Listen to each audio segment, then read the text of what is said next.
안녕하세요. 전 30대 후반이고 결혼한 지는 4년쯤 되었습니다. 아직 아이는 없는 상태이고 거지근상이라고도 하시죠? 제가 오늘 들려드릴 제 사연의 큰 주제가 바로 이 거지근상인데요. 며느리인 저를 딸처럼 생각하시겠다더니 정작 돈 앞에서는 아들과 며느리를 제대로 차별하시는 저희 시모에 대한 사연입니다. 그 전에 저는 다니던 대학을 자퇴하고 피부관리사로 일하기 위해 자격증을 준비했어요. 자격증을 준비하자마자 운이 좋게도 피부과에 바로 취업을 할 수 있었고 취업해서 많은 걸 배우며 일을 했죠. 사회초년생이고 신입이다 보니 제가 아무리 열심히 한다 해도 피부과에선 버는 돈에 한계가 있어서 조금 속상하긴 했습니다. 제가 하는 노동에 비해 박봉에 속했으니 말이죠. 그러던 중 제가 잘 따르고 좋아라 했던 언니가 있는데 그 언니가 피부과를 관두고 에스테틱 쪽으로 갔거든요. 그쪽에 털을 잡고 있었는데 벌이가 훨씬 괜찮고 일하는 것도 훨씬 괜찮다며 저도 그쪽으로 오라고 했죠. 많은 고민을 하던 끝에 저는 에스테틱 샵으로 옮겨서 일을 했습니다. 확실히 벌이가 달랐고 제가 하는 만큼 벌 수 있는 구조인 곳에서 일을 했어요. 그러다 보니 손이 빠른 편이고 저를 찾아주시는 고객들이 많으셔서 돈은 아쉽지 않게 벌 수 있었습니다. 물론 퇴근하고 나면 온몸이 아프고 녹초가 되었지만 쌓이는 돈을 보면 그렇게 뿌듯할 수가 없었죠. 일이 힘들고 정신없다 보니 돈 쓸 곳도 없었고 솔직히 20대 내내 거의 돈을 모으기만 했던 것 같습니다. 제게는 목표가 하나 있었거든요. 언젠가 꼭 내 샵을 차려야지 라고 크게 다짐했고 그러기 위해선 돈을 많이 모아야 했습니다. 미친 듯이 일을 했고 고객 관리에도 소홀하지 않았어요. 옮긴 에스테틱에서 쭉 몇 년을 채우며 일을 하던 중 늘 제게 관리를 받으시던 고객께서 하루는 관리가 끝난 후 말씀을 하셨죠. 사실은 저희의 경쟁샵이었던 그 샵 실장이고 스킬이 남달라서 몇 번이나 와서 테스트를 해봤는데 너무 욕심이 난다면서 저를 스카웃하고 싶다고 하셨습니다. 솔직히 있던 곳에서 대우가 나쁘진 않았으나 연봉을 올리는데 한계가 있었고 저보다 다 나이대가 있다 보니까 한참 어린 제가 돈을 잘 버는 걸 못마땅해 하는 관리사들이 꽤 있었죠. 또 오래 일하기도 했고 슬슬 옮길까 싶었던 찰나에 너무 좋은 기회였고 전 제안을 받아들였습니다. 그렇게 제안을 받아들이고 간 경쟁샵의 조건은 너무 좋았어요. 워낙 유명한 곳이어서 연봉은 비교가 안 될 정도였죠. 그전에도 돈을 열심히 모을 수 있었는데 이직한 샵에서는 더 버니까 더 모을 수 있었습니다. 또 실장님, 대표님께서는 제게 스킬이 남다르다며 고객 관리하는 센스도 있으니까 여기서 멈추지 말고 꼭 샵 오픈도 해보라며 제가 더 성장할 수 있도록 키워주셨어요. 실장님과 대표님이라고 해봤자 저랑 나이 차이가 그렇게 많이 나지도 않았고 제게는 너무 든든한 선배 같은 느낌이었죠. 여기서 자리를 잡고 30대를 맞이했을 때 남편을 만나 연애도 시작했습니다. 남편은 제 일에 푹 빠져서 하는 제 모습이 너무 멋지다고 해줬고 샵을 차린다는 저를 응원해줬죠. 제가 늘 일 때문에 바쁘고 늦게 끝나서 데이트도 제대로 못했지만 그런 부분도 다 이해해줬던 사람이에요. 만나면 늘 제 손목과 손가락부터 마사지를 해주던 사람이었죠. 고객들 관리를 해주다 보면 손가락, 손목 나가는 건 일도 아니어서 늘 아팠거든요. 그걸 잘하기에 제 손을 꼭 잡아서 마사지 해주는 게 습관이 되었던 따뜻한 사람이었습니다. 그런 남편과 3년 넘게 연애를 했을 때쯤 전 드디어 제 샵을 오픈하게 되었고 너무 설레이고 행복했어요. 다행인 건 제 샵을 오픈한다는 소식을 듣고 직원으로 와주겠다는 선후배분들이 많아서 다행이었습니다. 샵 컨셉의 규모도 있었고 회원제, 예약제로만 운영해야 하는 고급 VIP 에스테틱이라서 아무나 그냥 들어와서 관리를 받을 수 있는 에스테틱은 아니었어요. 그만큼 관리사들도 신중하게 채용을 했죠. 프라이빗함의 끝을 보여주는 샵이라서 그런지 이런 걸 선호하시는 분들이 많이 찾아주셨고 오픈빨이 시들해져도 영업은 성공적으로 잘 되었습니다. 샵이 안정되었을 때 저희는 바로 결혼을 했어요. 결혼하고서는 인생의 모든 걸 잃은 듯한 기분이 들었던 게 평생의 꿈이던 제 샵도 오픈을 했고 결혼이란 숙제도 뭔가 해냈으니 이제 더 바랄 것도 없었습니다. 무엇보다 남편과 있으면 마음도 편해지고 안정되는 게 너무 좋았거든요. 결혼을 하고 집에 있으니 그렇게 편한 시간이 길어져서 더욱 좋았죠. 샵을 오픈하고서는 특 VIP가 아닌 이상 제가 직접 관리를 할 일이 없어서 일찍 출근하고 늦게 퇴근할 일이 없었습니다. 그래서 남편 아침도 차려주고 청소도 하고 천천히 오후쯤 출근해서 샵 관리를 하고 그러다 퇴근을 했어요. 20대 때부터 쭉 쉼없이 달려왔던 삶에 드디어 쉼이란 게 생긴 기분이었죠. 그럼에도 불구하고 마냥 쉬지는 못했던 게 저를 보고 오시는 고객들이 많았기에 저희 관리사분들에게 주기적으로 제 스킬과 노하우를 알려주는 수업도 1대1로 진행을 했습니다. 물론 아무나 알려주는 건 아니었고 정해진 연차수가 된 직원의 한정에 알려줬어요. 그렇게 되면 VIP 고객 관리가 가능해지는 거고 급여가 달라지죠. 또한 저 역시 직원이었던 시절이 길었기에 복지를 최대한 섭섭하지 않게 해주려고 노력을 많이 했어요. 불필요한 복지는 하지도 않았고 현실적으로 필요한 복지로만 말이죠. 바로 직전에 저를 스카우트해 주셔서 함께 일했던 실장님과 대표님은 제가 이렇게 성공한 걸 너무 기특해 하셨고 이제는 서로 대표님 언니, 동생하는 사이가 되었습니다. 사석에서 만나 술도 마시고 놀기도 하고 사업 얘기도 하는 그런 사이가 되었죠. 지역구가 달라서 경쟁샵이 아니니 그럴 수 있었던 것 같아요. 원래 저희 친정집은 가난까지는 아니어도 넉넉하지 못한 집안이었습니다. 늘 돈에 쫓기듯 살았던 집안이었고 돈이 없어서 서름을 겪었던 집안이었죠. 아직도 기억나는 게 중학교를 들어가야 해서 교복을 맞추려는데 몇만 원이 더 비싼 교복 브랜드가 있었어요. 그런데 거기가 유명했습니다. 어린 마음에 당연히 그 브랜드에서 사고 싶다고 했으나 부모님께서는 한푼이 아쉬운 입장이니 들어본 적도 없는 노브랜드 교복을 사게 되었죠. 첫 교복을 입는 설레임도 사라졌고 집에 오자마자 셔츠고 마이고 붙어있는 택을 가위로 다 잘라버리기 바빴습니다.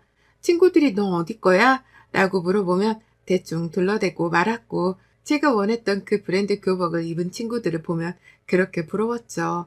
이거 말고도 고등학교는 급식 사건도 있었네요. 줄 서서 식당을 들어가야 했는데 입구에서 카드를 찍어야 합니다. 그런데 급식비를 미납한 사람은 삑삑삑삑 하고 굉장히 큰 소리가 나요. 한두 번 그런 소리가 난 적이 있어요. 늘 떨렸습니다. 소리가 작은 것도 아니고 커서 다 알 수 있는 정도였고 너무 창피하고 부끄러웠거든요. 그래서 괜히 카드를 안 들고 왔다고 거짓말을 하고 선생님께 혼나고 들어가서 밥을 먹기도 하고 그랬습니다. 주머니에 있는데 말이죠. 돈이란 게 참 그래요.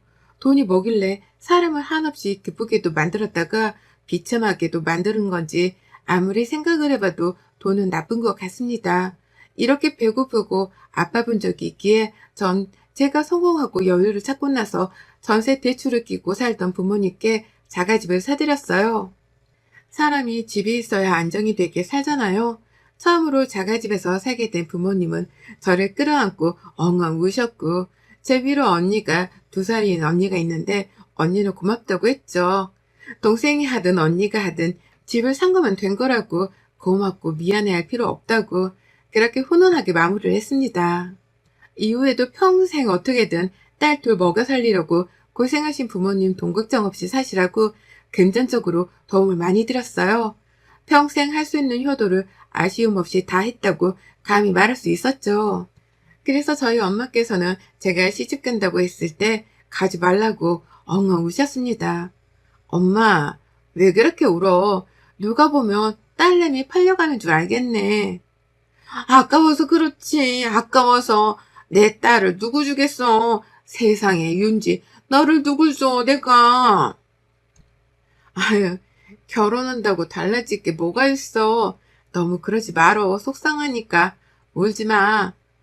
아, 그래. 당신 너무 오버한다. 당신이 그렇게 울면 윤지가 마음 불편하지. 당신은 입 다물어. 아깝지도 않니? 이 똑 부러지는 애를 세상에 누굴 줘 누구를 어? 난 우리 윤지 그냥 혼자 떵떵거리면서 살았으면 좋겠어.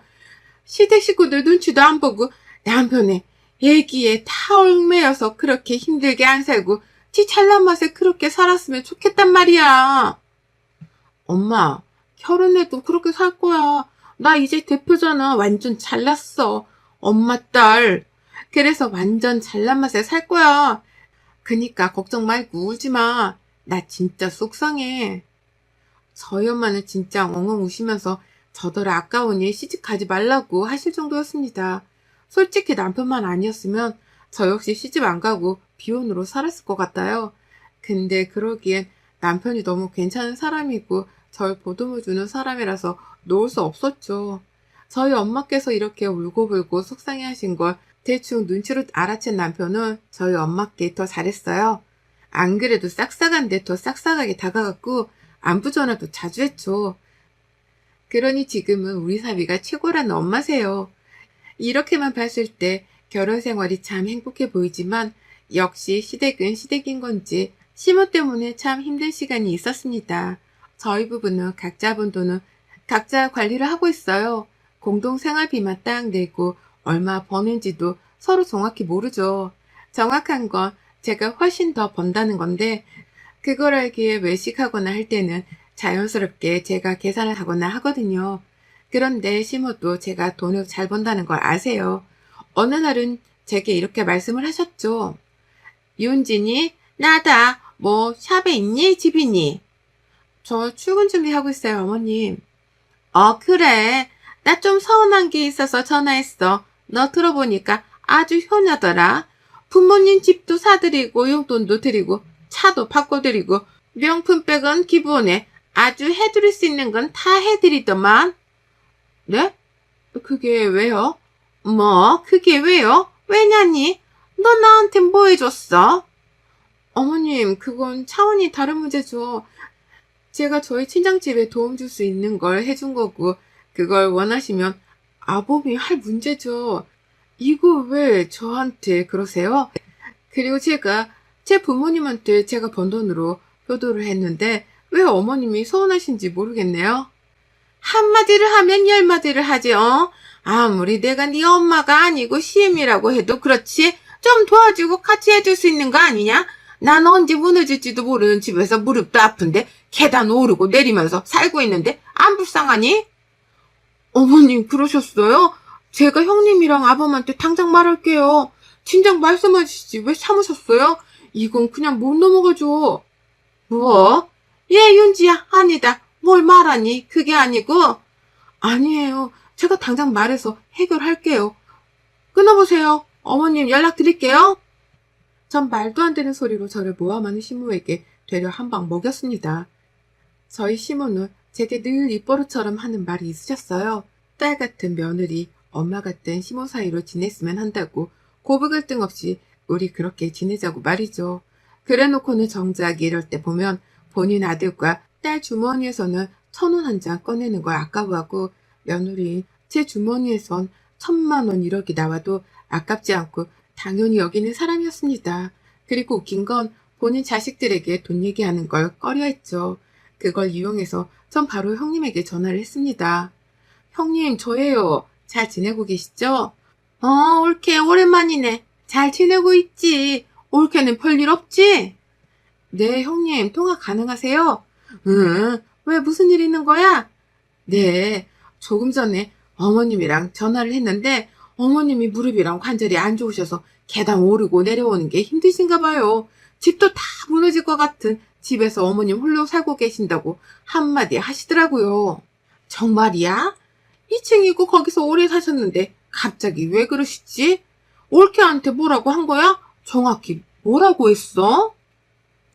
저희 집도 어려웠었거든요. 그래서 제가 돈 벌어서 저희 부모님 집 해드렸었는데 시집 오기 전에 그걸 어떻게 남편이 말한 건지 그 말씀을 하시면서 저희 부모님한테만 효도한다고 뭐라고 하시더라고요. 어머님이 그렇게 힘드신 거면 이사해드려야죠. 뭐야? 아니 그걸 왜? 아유, 옳게. 내가 엄마랑 얘기할 테니까 신경 쓰지 말고 기분 상했을 건데 미안해. 아니에요, 형님. 그냥 이사를 해드려야 할 것 같아서요, 저는. 한두 푼 드는 것도 아니고 멀쩡하게 잘 살던 집에서 이사를 왜 가? 아니야, 내가 말할게. 이어서 전 남편에게도 똑같이 말을 해줬고 형님과 남편은 시모에게 전화해서 막 뭐라고 했더라고요. 들어보니 시집도 오기 전에 본인이 벌어서 본인 부모 집을 사줬으면 기특하다고 칭찬을 해줘야지 왜 그걸 시샘하면서 집 사달라고 하냐고 애도 아니고 민망해 죽는 줄 알았다면서 형님이 난리를 치셨다고 합니다. 2층이라고 해봤자 계단도 얼마 없는 거 뻔히 아는데 그러지 말라고 하셨고 시모는 제대로 심술이 나셨겠죠. 그 이후 한동안은 제게 연락이 안 오더라고요. 그리고 남편이 앞으로는 시모가 이런 식으로 제게 뒤에서 말을 하면 본인이 대놓고 다 말을 해주라고 쏘가리 하지 말라고 하길래 알겠다고 했습니다. 그렇다고 해서 제가 시모에게 아무것도 안 해준 것도 아니에요. 시모네 집이 워낙 낡았었는데 저희 신혼집을 보고 몇 달 내내 들들볶아서 리모델링을 싹 해드렸고 그 공사를 하는 한 달이란 시간 동안 저희 집에서 지내시라고 선뜻 먼저 말씀도 드렸습니다. 리모델링 비용도 꽤 나왔고 그 와중에 가전제품도 욕심을 내셔서 냉장고랑 에어컨도 바꿔드렸습니다. 저 역시 하늘에서 돈이 뚝딱 떨어지는 게 아니고 노력해서 버는 돈인데 당연하다는 듯 쓰려는 시모가 너무 얄미웠습니다. 더 웃긴 건 에어컨 살 때 남편이 계산을 하려고 하자 시모는 거의 몸을 던지듯 날라서 막았고 윤지가 한다고 하잖아 라고 해서 어이가 없었거든요. 이렇게 본인 아들이 돈 쓰는 건 온몸을 다해 티나게 막아서 더 얄미운 사람입니다. 그러던 중 시모가 어느 날은 전화가 와서 저희 샵에 한번 와보고 싶다는 거예요. 솔직히 흔쾌히 알겠다고 하고 싶진 않았으나 막을 명분이 없었기에 그렇게 하시라고 했고 예약을 해드렸습니다. 스킨에 바디까지 풀코스로 해드렸고 시모는 너무 황홀하다며 너무 좋아하셨어요. 세상에 이렇게 좋으니까 돈 있는 사람들이 돈 써가면서 받는 거구나. 너무 좋다 윤지야. 좋으셨어요? 다행이네요 어머님. 아유 며느리가 이렇게 좋은 걸 하고 있었는데 내가 그걸 이제 알았네. 어머님 저희 샵이 회원제고 단가가 비싸요. 이번에는 제가 어머님 처음 오셔서 제가 계산할 건데 다음에는 참고하셔서 오셔야 해요. 그리고 무조건 예약하고 오셔야 가능해요. 저희가 재료도 다 비싼 것만 쓰고 인건비도 비싸서 가족도 공짜는 어려워요. 전 분명하게 선을 그어서 말한 게 시모가 딱 봐도 다음에 또 공짜로 받으러 오려는 기세가 보였거든요. 그런데 아니나 다를까 이날 이후부터 출근도 전에 실장에게 전화가 왔고 당황스러워했죠. 시모랑 통화한 녹취본을 보내줘서 들어봤어요. 나 대표 CM이에요. 내일 나랑 2명 더 갈 거니까 예약해주고 저번에 받은 거 똑같이 해줘요. 아, 네. 안녕하세요, 고객님. 내일은 저희가 이미 예약이 마감되셔서 다른 날로 도와드려야 할 것 같아요. 가장 빠른 날이 다음 주 월요일 오후 2시 타임 있으신데 괜찮으세요? 괜찮겠어요? 못 알아들었나 본데 나 대표 CM이라고요. 거기 대표 CM이라고. 아, 네. 그런데 저희가 100% 예약제로 룸이 다 예약이 된 상황이라 어떻게 해드릴 수가 없어서요. 그쪽 실장이죠? 내가 우리 며느리랑 전화하고 전화할 테니 기다려봐요. 장난치는 것도 아니고 대표 CM이한테 대접을 이따위로 해? 듣는데 제가 다 민망해서 혼났습니다. 아, 실장님, 제가 미안해요. 저희 어머님이 통화해보셔서 아시겠지만 대화 불가해요. 제가 전화해서 말씀드릴 테니까 신경 쓰지 말고 기분 풀어요. 미안해요. 아니에요, 대표님. 전 괜찮아요. 시모에게 전화해서 상황 설명을 했으나 그럼 마감하고 해달라며 막무가내로 난리를 치는 겁니다. 이미 사람들에게 큰 소리를 쳐놨는데 뭐라고 하냐면서 말이죠. 그래서 제가 최후의 방법으로 말했어요. 그럼 비는 룸이 하나 있긴 한데 거긴 연습할 때 쓰는 룸인데 괜찮냐고 물어보니 괜찮다는 겁니다. 그래서 그렇게 하라고 했고 예약을 해줬죠. 웃긴 건 가서 안내를 해드리고 성결제라고 했더니 또 대표 CM인데 무슨 결제냐고 하며 직원들 모두를 당황시키고 공짜라고 관리받고 가셨더라고요. 샵에서 큰 소리 내면 좋지 않기에 우선 조용히 룸으로 안내하고 다 끝낸 후 제게 전화와서 설명을 했고 전 남편에게 바로 전화해서 말했습니다. 시모에게 이미 설명도 했고 공짜는 어렵다고 선도 그었는데 저러니 더 이상 대꾸할 이유가 없었죠. 남편에게 말했고 남편이 이체를 해줬어요. 그러니 시모는 혼자도 오고 지인도 끌고 오고 아주 자주도 왔습니다. 그럴 때마다 결제 내역은 늘 남편에게 보내서 이체를 받았죠.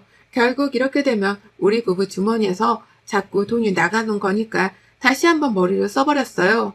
시모와 지인들이 모인 날 저도 출근해서 인사를 했죠. 지인들은 너무 예쁘다며 아가씨 같고 멋지다고 아주 칭찬들만 했고 이어 말했습니다. 세상에 며느리가 무슨 20대 같아. 관리하는 대표는 다르네. 아니 근데 매번 이 좋고 비싼 걸 공짜로 해주는데 너무 고마워서 어째요. 공짜라뇨. 저희 공짜로 절대 못한다고 어머니께 말씀드려서 아실 텐데 재료도 하나하나 다 고급이고 비싼 것만 쓰고 인건비도 장난 아니거든요. 그래서 저희 공짜 자체를 못해요. 그래서 처음엔 제가 늘 결제를 대신하다 남편이 미안하다고 그 이후부턴 본인이 결제하고 있어요. 아, 그래요? 아, 우리는 몰랐네. 계산하고 갈게요. 아우, 미안해라. 아니, 공짜니까 받으러 가자고 하길래 그런 줄 알았지. 그럴 리가요. 저희 샵이 그냥 동네 샵도 아닌데요. 결제는 그럼 앞쪽에서 도와드릴게요. 마무리 하시고요. 지인들은 산색이 되어 결제를 했고 다들 할부까지 그었죠. 시무는 아무 말도 못하고 입국 다물고 있다가 저녁에 전화가 왔더라고요. 얘, 너 지금 나랑 장난치니? 내 아들 돈으로 웬 네가 여태 생색을 내? 저 생색 낸 적 없는데요, 어머님. 제가 돈 내고 하시라고 몇 번을 말씀드렸잖아요. 공짜로 못 하신다고 애초에 관리를 받으셨으면 돈을 내셔야지. 무슨 심부로 어머님 한두 번도 아니고 저라면 며느리 가게 매출 올려주려고 한 푼이라도 더 쓸 것 같은데 어머님은 지인들까지 다 끌고 오셔서 어떻게 그러세요? 야, 너 말 다 했어? 아니요, 할 말 더 있고 들으세요. 어머님, 아들 돈은 아깝고 며느리 돈은 당연하다는 듯 쓰려고 하지 마세요. 제가 돈 버는데 보태주신 거 단 하나도 없으시잖아요. 생판 나무를 살아놓고 이제 와서 돈 쓸 때만 가족이 마냥 그러지 마세요. 저 가식적인 거 딱 싫어해요, 어머님. 저 혼자 살아도 아쉬울 거 없는 사람이거든요.